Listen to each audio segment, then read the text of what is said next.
ಪರಿಕಲ್ಪನೆ ಮಾಡ್ಕೊಳ್ಳೋಕ್ಕೆ ತಿಳುವಳಿಕೆ ಹೇಳಬೇಕಾಗಿತ್ತು. ಅದನ್ನು ಬಿಟ್ಬಿಟ್ಟು ನಿಮ್ಮ ಸರ್ಕಾರದ್ದು ಅಂತ ಇವರು, ನಮ್ಮ ಸರ್ಕಾರದಿಂದ ಇವರು ಮಾತಾಡಿರೋ ಸರಿ ಇಲ್ಲ. ಒಂದೇ ವೇದಿಕೆಯಲ್ಲಿ ನೆಕ್ಸ್ಟ್ ಯಾವುದ್ರಲ್ಲಾಗದ ಕಾರ್ಯಕ್ರಮದ ಹಂಚ್ಕೊಂಡ್ರು ಈ ರೀತಿ ಭಾವನೆ ಬರಬಾರ್ದು ಇಬ್ಬರಿಗೂ. ಸಮಾಜಕ್ಕೆ ತಪ್ಪು ಸಂದೇಶ ಇದು. ಆಯಾ ಪಾರ್ಟಿ ಲೀಡ್ರುಗಳು ಈ ಥರ ಮಾತಾಡಿದಾಗ ಆಯಾ ಕಾರ್ಯಕರ್ತರುಗಳಿಗೆ ತಪ್ಪು ಸಂದೇಶ ಹೋಗಿರ್ತದೆ. ನಾನೇ ವಿರೋಧ ಪಕ್ಷನ ಕೆಲಸ ಮಾಡಿದ್ರೆ ಹೊಗಳ್ತೇವೆ, ಒಳ್ಳೆ ಕೆಲಸ ಮಾಡಿದ್ರೆ. ಅಶೋಕ್ ಅವರು ವಿರೋಧ ಪಕ್ಷ ನಾಯಕರಾಗಿದ್ದಾರೆ ರಾಜ್ಯದಲ್ಲಿ, ಅವ್ರು ಒಳ್ಳೆ ಕೆಲಸ ಮಾಡಿದ್ರೆ ಹೊಗಳ್ತೇವೆ. 2ನೇ CM ಸ್ಥಾನದಲ್ಲಿ ಕೂತಿದ್ದಾರೆ ವಿರೋಧ ಪಕ್ಷದಲ್ಲಾಗಿ. ಅವ್ರು ಅದನ್ನು ನಡೆಸ್ಕೊಳ್ಳೋದು ಬಿಟ್ಬಿಟ್ಟು ಕೆಟ್ಟ ಥರ ನಡೆಸ್ಕೊಂಡೋದ್ರೆ ಶಾಂತಿ ಸುವ್ಯವಸ್ಥೆನ ಕಾಪಾಡೋ ಅನ್ನೋದು BJP ಅವ್ರಿಗೆ ಇಲ್ಲವೇ ಇಲ್ಲ. ಜನರಿಗೆ ತಪ್ಪು ಸಂದೇಶ ತಲುಪಿಸೋದೇ ಅವ್ರ ಕಲ್ಪನೆ. ಈಗ DK ಶಿವಕುಮಾರ್ನವ್ರನ್ನ ಇಲ್ಲಿ ಬೈತೀರಿ, ಅರ್ಧ ರಾತ್ರಿಯಲ್ಲಿ ಫೈಲ್ ಇಟ್ಕೊಂಡು ಅವ್ರ ಮನೆ ಬಾಗಿಲಿಗೆ ಹೋಯ್ತೀರಿ. ನಮಗೆ ನೀವು ₹1 ತಗೊಂಡು 13 ರಿಂದ 15 ಪೈಸಾ ಕೊಡ್ತಾ ಇದ್ದೀರಾ. ಅದನ್ನು ಸಿದ್ದರಾಮಯ್ಯನವ್ರು ಕಣಿಸಿದ್ರೆ ತಪ್ಪದು. ನೀವು 5 kg ನಮ್ಮದು ಸರ್ಕಾರ ಮಾತೆತ್ತರೆ ವಿರೋಧ ಪಕ್ಷ ನಾಯಕರು ಹೇಳ್ತಾರೆ. ಇಲ್ಲ ರೀ, ನಮ್ಮ ಮೋದಿಯವ್ರು ಬಂದು ಹೇಳ್ಕೊಡೋಕೆ ಯಾರು ರೀ? ಹೊಸ ಅನುಷ್ಠಾನ ಏನೂ ಇಲ್ವಲ್ಲ ಮೋದಿಯವ್ರದ್ದು. ಅದನ್ನು ಯಾಕೆ ಬಿಂಬಿಸ್ಕೊಳಕ್ಕೆ ಹೋಗ್ತೀರ ನಮ್ಮದೇ ಪಕ್ಷ ಕೊಡೋದು ಅಂತ? ನೋಡಿ, ನಮ್ಮ ಪ್ರಕಾರ ನಿನ್ನೆ ಪ್ರದೀಪ್ ಈಶ್ವರ್ ಅವರು ಮಾತಾಡೋದಕ್ಕೆ ಇಷ್ಟೇ ಕಾರಣ.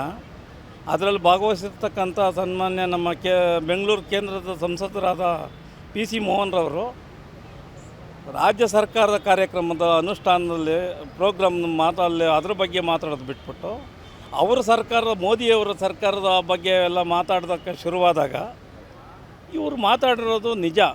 ಇದು ಸಿದ್ದು ಸರ್ಕಾರ, ನಮ್ಮ ಸರ್ಕಾರ, ನಮ್ಮ ರಾಜ್ಯ ಸರ್ಕಾರದ ಕಾರ್ಯಕ್ರಮ. ರಾಜ್ಯ ಸರ್ಕಾರದ ಕಾರ್ಯಕ್ರಮದ ವೇದಿಕೆ ಮೇಲೆ ನಿಂತ್ಕೊಂಡು ನೀನು ನಿಮ್ಮ ಸರ್ಕಾರದ ನಿಮ್ಮ ಪಕ್ಷದ ಬಗ್ಗೆ ಎಲ್ಲನೂ ಹೊಗಳೋ ಬಟ್ಟನಾಗೋದು ಬೇಡ, ನಾನು ಒಪ್ಪೋದಿಲ್ಲ. ಇಳಿಯ ಕೆಳಗೆ ಇದು ನಿಮ್ಮ ಒಪ್ಪಂದಲ್ಲ ಸರ್ಕಾರ, ಸಿದ್ದು ಸರ್ಕಾರ. ಅದನ್ನು ಅರ್ತು ಮಾತಾಡೋದು ಕಲಿ ಅಂತ ಹೇಳಿ ಮಾತಾಡಿದ್ದಾರೆ ಅಷ್ಟೇ.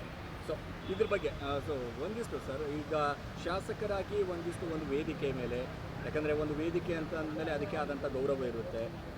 ಸೊ ವೇದಿಕೆ ಮೇಲೆ ಅಪ್ಪನ ಸರ್ಕಾರ, ನಿಮ್ಮ ಸರ್ಕಾರ ಅನ್ನುವಂಥದ್ದು ಎಷ್ಟು ಮಟ್ಟಿಗೆ ಸರ್? ನೋಡಿ, ಪ್ರದೀಪ್ ಈಶ್ವರ್ ಅವರು ಪ್ರಪ್ರಥಮವಾಗಿ 2 ವರ್ಷ ಸಂಸದ ಬಂತು ಶಾಸಕರಾಗಿ. ಅವ್ರಿಗೆ ತಿಳುವಳಿಕೆ ಕಮ್ಮಿ ಇರ್ಬೋದು. ನೀವು ಸಂಸದರಾಗಿ ಇದು 4ನೇ ಬಾರಿ ಸಂಸದರಾಗಿ ಆಯ್ಕೆ ಆಗಿದ್ದೀರಿ. 20 ವರ್ಷದಿಂದ ನೀವು ಕೇಂದ್ರ ಸರ್ಕಾರನ ಪ್ರತಿನಿಧಿಸ್ತಾ ಇದ್ದೀರಿ. ಸರ್ಕಾರ ಅಲ್ಲ, ಪಕ್ಷವನ್ನು, ಕೇಂದ್ರ ಸರ್ಕಾರದ ಪಾರ್ಟಿಯನ್ನು ಪ್ರತಿನಿಧಿಸ್ತಾ ಇದ್ದೀರಾ.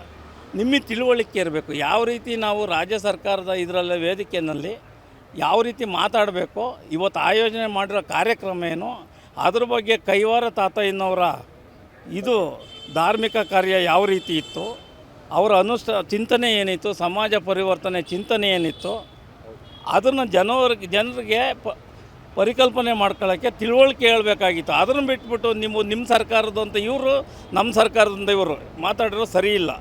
ಇಬ್ಬರು ಮಾತಾಡೋ ಸರಿ ಇಲ್ಲ.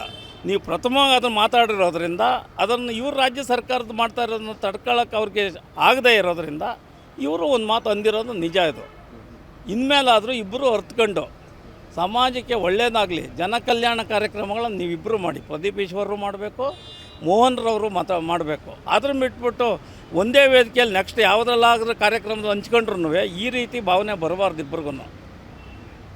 ಅದನ್ನು ನಡೆಸ್ಕೊಂಡು ಹೋಗಿ ಅಂತ ನಿಮ್ಮಿಬ್ಬರಲ್ಲೂ ನಾವು ಪರಿಪರಿಯಾಗಿ ಒಳ್ಳೆಯ ಇದರಿಂದ ಎಲ್ಲ ನಾಗರಿಕರ ಪರವಾಗಿ ಕಳಕಳಿಯಾಗಿ ನಿಮ್ಮಲ್ಲಿ ವಿನಂತಿಸ್ತೀವಿ. ಓಕೆ ಸರ್, ಈಗ ಶಾಸಕರು ಜನರಿಂದ ಆಯ್ಕೆಯಾಗಿ ಹೋಗಿರ್ತಾರೆ, ಜನರಿಗೆ ಸಮಸ್ಯೆಗಳನ್ನು ಅರಿಬೇಕಾಗುತ್ತಂಥ ನಾಯಕರುಗಳು. ಸೊ ಅವರನ್ನು ನೋಡಿ ಸಾಕಷ್ಟು ಜನ ರೋಲ್ ಮಾಡಲ್ ಅಂತ ಅನ್ಕೋತಾರೆ. ಈ ರೀತಿ ಮಾತಾಡೋದ್ರಿಂದ ಯಾವ ರೀತಿ ಸಂದೇಶ ಹೋಗ್ಬೋದು ಜನರಿಗೆ? ತಪ್ಪು ಸಂದೇಶ ಹೋಗುತ್ತೆ, ಸಮಾಜಕ್ಕೆ ತಪ್ಪು ಸಂದೇಶ ಇದು. BJP ಅವ್ರಿಗೆ ಆಗಲಿ, ಕಾಂಗ್ರೆಸ್ ಅವ್ರಿಗೆ ಆಗಲಿ, JDS ಅವರಿಗೆ ಆಗಲಿ, ಆಯಾ ಪಾರ್ಟಿ ಲೀಡ್ರುಗಳು ಈ ಥರ ಮಾತಾಡಿದಾಗ ಆಯಾ ಕಾರ್ಯಕರ್ತರುಗಳಿಗೆ ತಪ್ಪು ಸಂದೇಶ ಹೋಗಿರ್ತದೆ. ಕಾರ್ಯಕರ್ತರು ಎಲ್ಲ ಪಾರ್ಟಿನಲ್ಲೂ ನಮ್ಮ ಪಕ್ಷನೇ ಅಂತ ಸಮರ್ಸ್ಕೊಳ್ಳೋರು ಇರಲ್ಲ, ವಿರೋಧ ಪಕ್ಷನೂ ಸಮರ್ಸ್ಕೊತಾರೆ. ಆಡಳಿತ ಪಕ್ಷ ಇಲ್ಲಿದ್ರೂ ಕೆಲವು ಅವರು ಮಾಡೋ ಕೆಲಸದಲ್ಲಿ ವಿರೋಧ ಪಕ್ಷದವ್ರನ್ನೂ ಸಮರ್ಸ್ಕೊತಾರೆ. ನಾನೇ ಆಗಲಿ, ನಾನೇ ವಿರೋಧ ಪಕ್ಷನ ಕೆಲಸ ಮಾಡಿದ್ರೆ ಹೊಗಳ್ತೇವೆ, ಒಳ್ಳೆ ಕೆಲಸ ಮಾಡಿದ್ರೆ. ಅಶೋಕ್ ಅವರು ವಿರೋಧ ಪಕ್ಷ ನಾಯಕರಾಗಿದ್ದಾರೆ ರಾಜ್ಯದಲ್ಲಿ, ಅವ್ರು ಒಳ್ಳೆ ಕೆಲಸ ಮಾಡಿದ್ರೆ ಹೊಗಳ್ತೇವೆ. ಕೆಟ್ಟ ಕೆಲಸ ಮಾಡಿದ್ರೆ ವಿರೋಧ ಪಕ್ಷ ನಾಯಕಕ್ಕೆ ಇವನು ಅನ್ಪಿಟ್ಟಪ್ಪ, ಇವು ಸರಿ ಇಲ್ಲ, ಇವನು ಇಳಿಸಿ ಮೊದಲು ಬೇರೆಯವ್ರನ್ನ ಚೇಂಜ್ ಮಾಡಿ. 2ನೇ CM ಸ್ಥಾನದಲ್ಲಿ ಕೂತಿದ್ದಾರೆ ವಿರೋಧ ಪಕ್ಷದಲ್ಲಾಗಿ. ಅವ್ರು ಅದನ್ನು ನಡೆಸ್ಕೊಳ್ಳೋದು ಬಿಟ್ಬಿಟ್ಟು ಕೆಟ್ಟ ಥರ ನಡೆಸ್ಕೊಂಡೋದ್ರೆ ಜನ ಒಪ್ಕೊಳ್ತಾರ? ಇವಾಗ ನೋಡಿ, ಸೆಷನ್ನು ಸತಿ ಬೆಳಗಾಮಲ್ಲಿ ಮಾಡಿದ್ರಿ, ಚಳಿಗಾಲದ ಅಧಿವೇಶನ. ಏನಾದರೂ ಒಂದು ಕಾರ್ಯಕ್ರಮ ಜನಗಳ ಪರವಾಗಿರೋ ಕಾರ್ಯಕ್ರಮ ನಡೆಯಕ್ಕೆ ಬಿಟ್ರೆ ನೀವು ಅಧ್ವಾನ ಮಾಡಿ ಎಷ್ಟು ಕೋಟಿ ಲಾಸ್ ಮಾಡಿರಿ ಸಾರ್ವಜನಿಕರ ದುಡ್ಡು. ಇವಾಗಲೂ ಅಷ್ಟೇ ಬಡ್ಜೆಟ್ ಅಧಿವೇಶನ ನಡೀತಾ ಐತೆ. ಬಡ್ಜೆಟ್ ಅಧಿವೇಶನದಲ್ಲಿ ಹೆಚ್ಚಿರೋದು ಇಳಿಸೋದಾ ಅಥವಾ ಕಮ್ಮಿ ಮಾಡೋದಾ ಅಥವಾ ಇನ್ನೂ ಒಂದು ಆ ಕಾರ್ಯಕ್ರಮಕ್ಕೆ ನಿಮ್ಮದೇ ಆಗಲಿ ಸಲಹೆ ಕೊಡ್ರಿ. ಯಾವುದೇ ಚರ್ಚೆ ನಡೀತಾ ಇಲ್ಲ, ಚರ್ಚೆ ನಡೆಯೋಕ್ಕೆ ಬಿಡ್ತಾ ಇಲ್ಲ. ನೀವು ಬಿಟ್ಟರೆ ತಾನೇ ಅವ್ರು ಮಾತಾಡೋದು. ಬೇರೆ ಬೇರೆ ರೀತಿ ಚರ್ಚೆಗಳೇ ಆಗ್ತಾ ಇದ್ದಾವೆ ಅಲ್ಲಿ. ಆ ಉದ್ದೇಶನೇ ಅದು. ಈ ಒಟ್ಟಿನಲ್ಲಿ ಸಮಾಜನ ಹೊಡಿಬೇಕು, ಸಮಾಜದ ಭದ್ರತೆಯನ್ನು ಹೊಡೆದು ಕದನ ಹರಡಬೇಕು, ಶಾಂತಿ ಕದಲಿಸ್ಬೇಕು, ಶಾಂತಿ ಸುವ್ಯವಸ್ಥೆಯನ್ನು ಕಾಪಾಡೋ ಅನ್ನೋದು ಬಿ ಜೆ ಪಿಯವ್ರಿಗೆ ಇಲ್ಲವೇ ಇಲ್ಲ.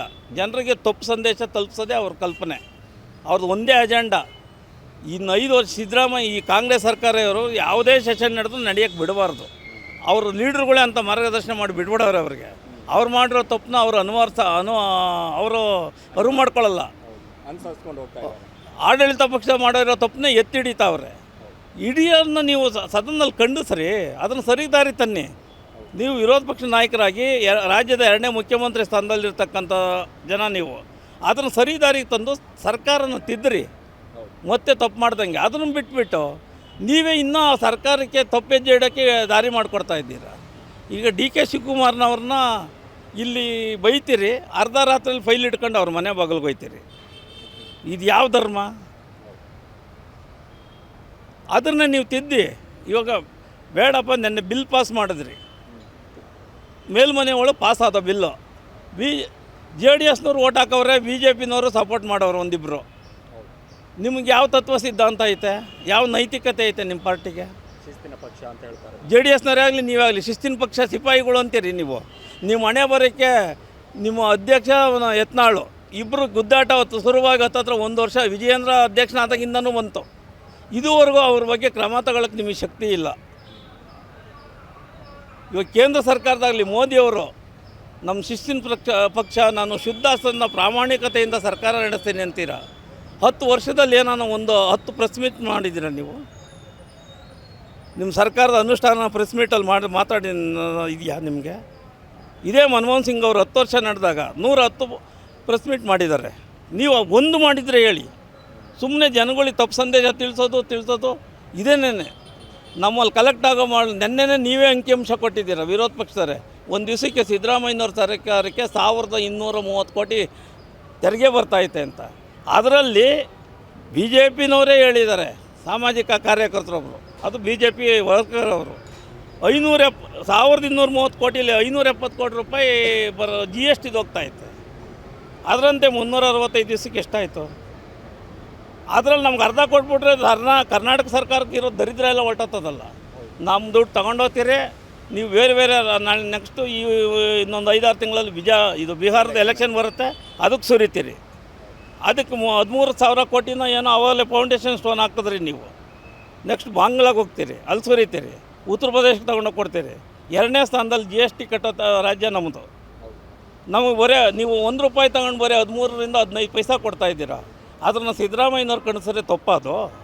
ನಮ್ಮ ಹಕ್ಕು, ನಮ್ಮ ತೆರಿಗೆ ನಮ್ಗೆ ಕೇಳೋದಕ್ಕೆ ತಪ್ಪ ಸ್ವಾಮಿ? ಅದನ್ನು ಕೊಟ್ಬಿಡಿ ನೀವು ದಯವಿಟ್ಟು. ಆದ್ರೂ ಬೇಡಿ, ಅದು ಹೋಗಲಿ. ನೀವು ಸರ್ಕಾರ ಬಂದಾಗ ಅಕ್ಕಿನ ಕೊಡಿ, 34 ರೂಪಾಯಿ 60 ಪೈಸಾ ನಾವು ಕೊಡ್ತೀವಿ.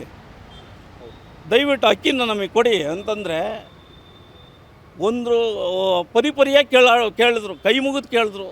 ಆಹಾರದ ಮಂತ್ರಿಗಳು ಕೇಳಿದ್ರು, ಮುಖ್ಯಮಂತ್ರಿಗಳು ಕೇಳಿದ್ರು, ಉಪಮುಖ್ಯಮಂತ್ರಿಗಳು ಕೇಳಿದ್ರು. ಸ್ಪಂದಿಸಲಿಲ್ಲ ನೀವು. ತಿರ್ಗಾ ಟೆಂಡ್ರ್ ಕರೆದ್ರಿ. ಟೆಂಡ್ರ್ ಕರೆದಿದ್ದಕ್ಕೆ ಏನಾಯಿತು? ನೀವು ಕೋಟ್ ಮಾಡಿದ್ದಕ್ಕಿಂತ ಇನ್ನೂ 1.5 ರೂಪಾಯಿ ಕಮ್ಮಿಗಾಗಿ ಕೋಟ್ ಮಾಡಿದ್ರು, ಕೊಡಲಿಲ್ಲ. ಕೊನೆಗೆ ಪ್ರಧಾನಮಂತ್ರಿ ಅಕ್ಕಿ ಅಂತ ಬೀದಿ ನಿಂತ್ಕೊಂಡು ಮಾರಾಟ ಮಾಡಿದ್ರಿ 30 ರೂಪಾಯಿ 29 ರೂಪಾಯಿಗೆ. ಜನ ಹೆಚ್ಚಿಗೆ ತಗೊಳಕ್ಕೆ ಬರಲಿಲ್ಲ. ಇವಾಗ ಸರ್ಕಾರಕ್ಕೆ ದಂಬಾಲು ಬೀಳ್ತಾಯಿದ್ರೆ, ನಮ್ಮ ಅಕ್ಕಿ ಉಳಿದೋತೈತೆ, ಕೊಡ್ತೀವಿ, ತೊಗೊಳ್ಳಿ ಯಥೇಚ್ಛವಾಗಿ ಎಷ್ಟು ಬೇಕಾದರೂ ಅಂತ. ಈ ಭಾವನೆ ಅಲ್ಲ. ಯಾಕೆ ಇದು ಬೇಡ? ನಿಮಗೇನು ಸರ್ಕಾರ ಫ್ರೀಯಾಗಿ ಕೇಳ್ತಾ ಇದೆಯಾ? ದುಡ್ಡು ಕೊಡ್ತೀವಿ ಅಂತ ಕೇಳ್ತಾ ಇದ್ದಾರೆ ತಾನೇ, ಯಾಕೆ ಕೊಡಬಾರ್ದು? ನೀವು 5 kg ನಮ್ಮದು ಸರ್ಕಾರ ಮಾತೆತ್ತರೆ ವಿರೋಧ ಪಕ್ಷ ನಾಯಕರು ಹೇಳ್ತಾರೆ, ಇಲ್ಲ ರೀ ನಮ್ಮ ಮೋದಿಯವ್ರು ಬಂದು ಹೇಳ್ಕೊಡೋಕೆ. ಯಾರು ರೀ? 2013ರಲ್ಲಿ ಪ್ರಪ್ರಥಮವಾಗಿ ಮನಮೋಹನ್ ಸಿಂಗ್ ಸ್ಟಾರ್ಟ್ ಮಾಡಿದ್ದು ಅಕ್ಕಿನ ಫ್ರೀ ಅಕ್ಕಿ ಕೊಡೋದಕ್ಕೆ 5 kg. ಅದು ಇವತ್ತು ಸರ್ಕಾರ ಚೇಂಜ್ ಆಯಿತು, ಮೋದಿಯವ್ರು ಬಂದರು, ಮೋದಿಯವ್ರ ಸರ್ಕಾರದಿಂದ ಕೊಡ್ತಾಯಿದ್ದೀರಪ್ಪ. ಹೊಸ ಅನುಷ್ಠಾನ ಏನೂ ಇಲ್ವಲ್ಲ ಮೋದಿಯವ್ರದ್ದು.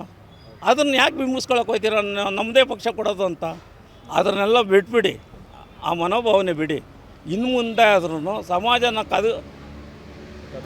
ಕದಕೋ ಕೆಲಸ ಮಾಡಬೇಡಿ, ಸಮಾಜನ ಕಟ್ಟೋ ಕೆಲಸ ಮಾಡಿ. ನೀವು ನಾವೆಲ್ಲ ಒಟ್ಟಾಗಿ ಸೇರಿ ಸಮಾಜ ಕಟ್ಟೋಣ. ಹೆಚ್ಚಿನ ಸುದ್ದಿಗಳಿಗಾಗಿ ನಮ್ಮ ಚಾನೆಲ್ನ ಸಬ್ಸ್ಕ್ರೈಬ್ ಮಾಡಿ.